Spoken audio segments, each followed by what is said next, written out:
Shalom. Shalom. We are in Romans. We are in the epistle, the letter from the Apostle Paul to that wicked, wicked city, Rome. Therefore, to that wicked, wicked heart in man. We are here in chapter 3, and we shall continue. Praise you, Abba, our Father. You are good, your grace, your mercy endures forever, and ever is your faithfulness. Father, we just ask by your grace and humbly ask for your Ruach HaKodesh, your Holy Spirit, your holy presence, your holy breath to reach the hearts of those who you choose, to reach the hearts of those who you choose, to reach the ears of those who you choose, so the eyes of the understanding can be opened of those whom you choose. Remove any and everything that is not of you, not like you, that is in me, out of the picture. Your will be done on earth as it is in heaven. Your will be done just as all that only your will is done in heaven.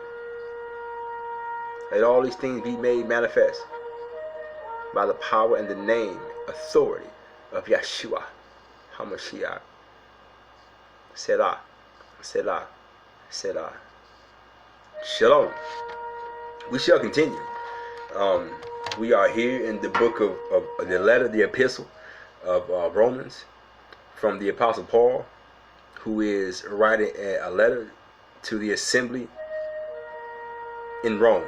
Rome is a wicked place of orgies, and a place of idolatry, a place of just straight wickedness and abomination. And that is the case of the heart of man.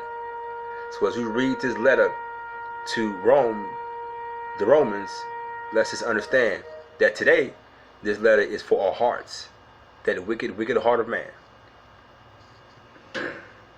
And we left off talking about how being just simply Judah gives you no advantage. Being simply a black man, you being Judah, so what? It is about being Judah inwardly. What does that mean? Obedience to the Torah, not just knowledge of the Torah. Chapter 3, verse 1. Then what advantage has Judah? Question mark. Then what advantage has Judah? Question mark. What is the value of being circumcised? Question mark. Much in every way. In the first place, the Jews were entrusted with the very words of Elohim. Judah was entrusted with the very words of Elohim. Pause. The Torah was given to all 12. So right here we know automatically when Paul says that the words of Elohim were entrusted to Judah, we understand that Yeshua himself is the word made flesh. Yeshua came through the tribe of Judah. So Judah, David, Yeshua through that bloodline. So the bloodline of Judah was entrusted with Yeshua, the word made flesh. Not as though all the scriptures and the Torah and the Tanakh, everything that had been written was written through for the Jews. No. It is that the word made flesh, salvation itself, himself, was entrusted to Judah. Okay? Verse 3. No, verse 2. Much in every way. In the first place, the Judah was entrusted with the very words of Elohim. If some of them were unfaithful, so what? Does their faithfulness cancel out God's faithfulness? I love that part. Does our unfaithfulness cancel out Elohim's unfaithfulness? Does our unfaithfulness cancel out the faithfulness of the Most High? Of course not, right? Heaven forbid, said the scriptures, right? If some of them were unfaithful, so what? Does their faithfulness cancel God? Does their faithlessness cancel out Elohim's faithfulness? Heaven forbid. Elohim would be true even if everyone were a liar. Right? as the Tanakh says, so that you, Elohim, may be proved right in your words and win the verdict when you are put on trial. Now, if our please pay attention to the wordplay, to the verbiage here. Romans chapter 3, verse 5. Now, if our unrighteousness highlights Elohim's righteousness, what should we say? That's what happens, right? Our unrighteousness highlights Elohim's righteousness. The Elohim, what should we say? The Elohim is unrighteous to inflict his anger on us? So if our unrighteousness highlights his righteousness, what should we say? That he is unrighteous because he doesn't inflict his anger upon us? Question mark. I am speaking here the way people commonly do. So for Paul, noted he kind of talking a little bit of nonsense here, but not really nonsense. He just trying to bring it down to a place where we all can understand. He's talking in a certain way, which is a common way to speak to get to a point of revelation, so our eyes can be open. Let's continue. What should we say? The Elohim is unrighteous to inflict his anger upon us? I am speaking here the way common people do. Heaven forbid. How else? How could Elohim judge the world? But you say, if through my lie Elohim's truth is enhanced and brings him greater glory, why am I still judged merely for being a sinner? Listen to that wicked way of thinking.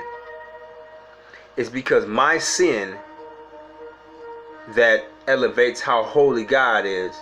So why is he going to judge me?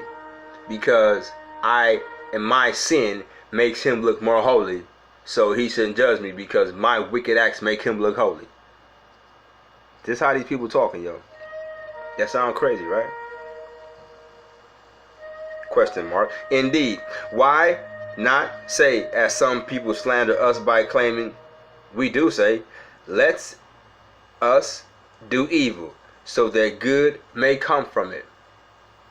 Against them, the judgment is a just one. Right? And that goes back into this license to sin. That's happening right now in this day when you got these preachers and these so-called teachers pumping his grace in your face. You know what I'm saying? Now his grace and his mercy endures forever, and that is faithfulness. Check out Psalms 136.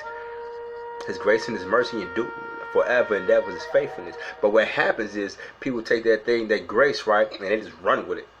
Run with it. Grace is not the root. Grace is a fruit. Get that. Grace is not the root.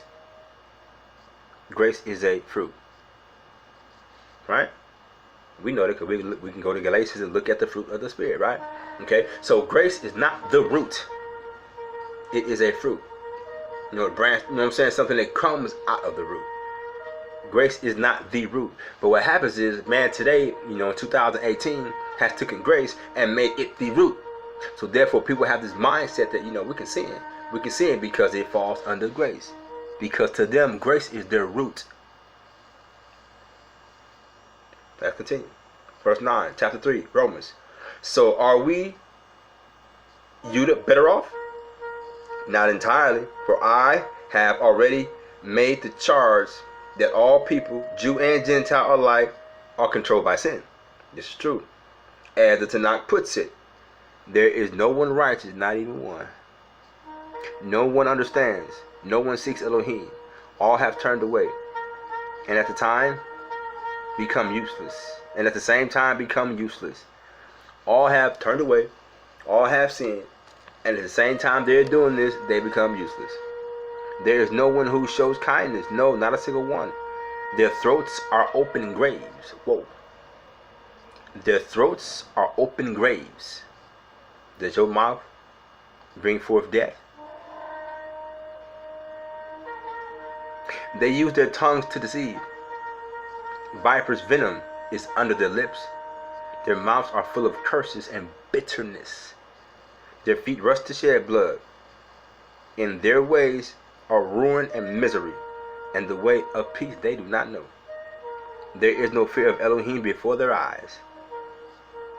Moreover, we know that whatever the Torah says, it says to those living within the framework of the Torah. Okay? So whatever the Torah says, it says to those living within the framework of the Torah. So if someone does not honor the Torah as being the framework of their life, what the Torah says don't apply to them. Please remember that. So quit trying to take our Torah, our instructions, and throw them in some atheist's face, throw them in some Catholic face, throw them in some Muslim's face, and judge them, right, by our Torah. Because it says right here that, moreover, we know that whatever the Torah says, it says to those living within the framework of the Torah, in order that every mouth may be stopped and the whole world be shown to deserve God's adverse judgment. For in his sight, no one alive will be considered righteous on the ground of legalistic observance of the Torah, its commands, because what the Torah really does is show people how sinful they are.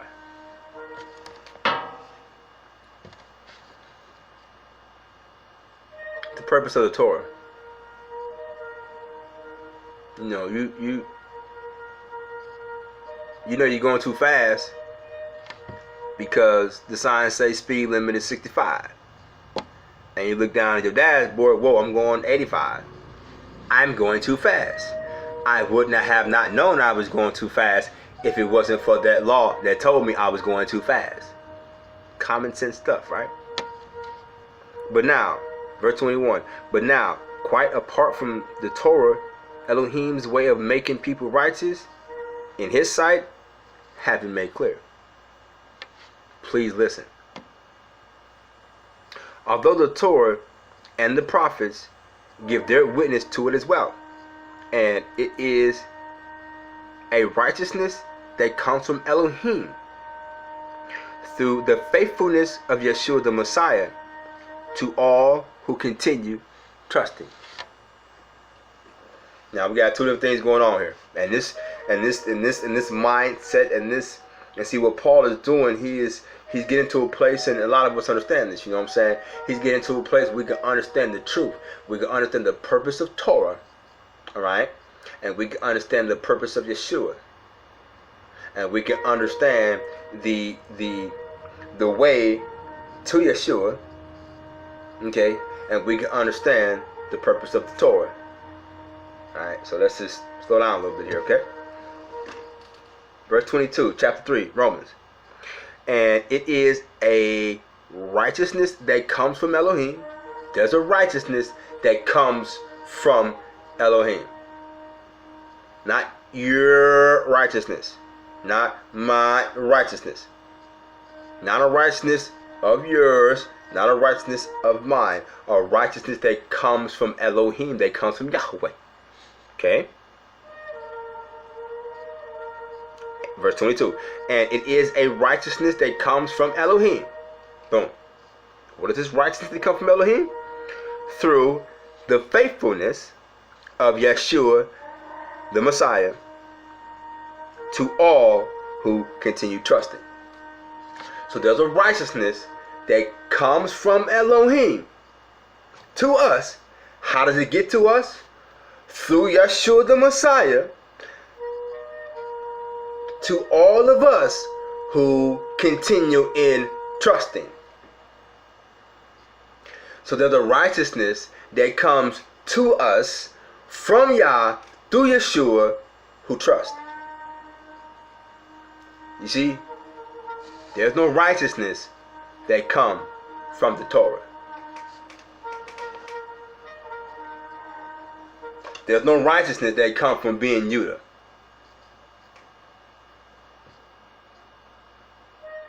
There's no righteousness that comes from being part of the 12. There's no righteousness that comes from being black, homie. You racist. There's no righteousness that comes from being black. There's no righteousness that comes from being black. There's no righteousness that comes from just being Hebrew. There's no righteousness that comes simply from the Torah. No. It ain't written nowhere. It ain't written nowhere. Nowhere. nowhere. It ain't written nowhere. But it's okay. There is a righteousness that comes from Elohim through Yeshua the Messiah to all who continue trusting. Let's keep reading. For it makes, let's just read that verse again. And it is a righteousness that comes from Elohim through the faithfulness of Yeshua the Messiah to all who continue trusting. For it makes no difference whether one is Judah or Goyim. It makes no difference if one is Jew or Gentile. It makes no difference if one is Hebrew or not. This righteousness that comes from Elohim through Yeshua the Messiah, it don't come to those who are Judah. It don't come to those who are Gentiles. It don't come to you just because you black. It comes when you continue trusting in Yeshua the Messiah. This is what's written. If you're a racist out there, let it cut you. The darkness of your skin is not a credit to you as righteous. Believe that. It will be plenty people of color burning in hell. Believe that.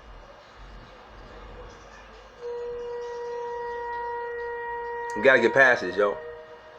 Don't believe this lie the adversary trying to put down. Don't believe this satanic, demonic doctrine. Because we are people of color. Because we realize that we are Hebrew. We realize that this book was written about us, for us. That is true. But that one piece of knowledge will not save you from hell. Realizing and waking up that this book was written about you, for you. You wrote it. Your ancestors wrote it.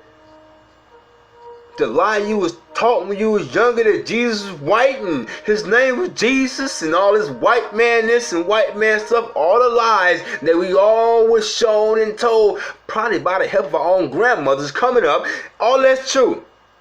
But that particular piece of knowledge will not get you out of hell.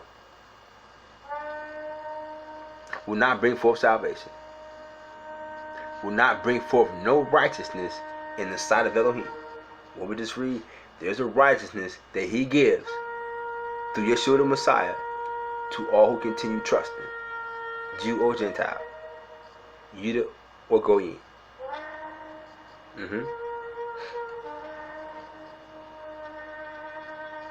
For it makes no difference whether one is Judah or one is Goyim, since all have sinned and come short of earning his praise.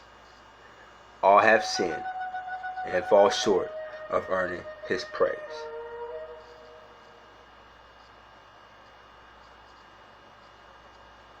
By Elohim's grace without earning it, we are all granted the status of being considered righteous before him through the act redeeming us from our enslavement to sin that was accomplished by the Messiah Yeshua. Elohim put Yeshua forward as the appropriation for sin through his faithfulness in respect to his body sacrifice to his sacrificial death. This vindicated Elohim's righteousness because in his forbearance he had passed over with neither punishment nor remission the sins people had committed in the past, and it vindicates his righteousness in the present, aids by showing that he is righteous himself and is also the one who makes people righteous on the ground of Yeshua's faithfulness.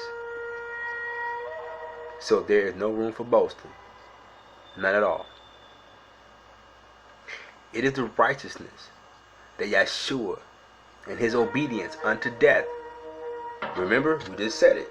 It is a righteousness that comes from Elohim through Yeshua to all of us who trust in Yeshua. So this righteousness ain't even really for us directly. The righteousness came to Yeshua. And how can we attain to that? How can we, be partakers of that? By trusting in Yeshua. righteousness of Elohim coming through Yeshua to all who trust in Yeshua.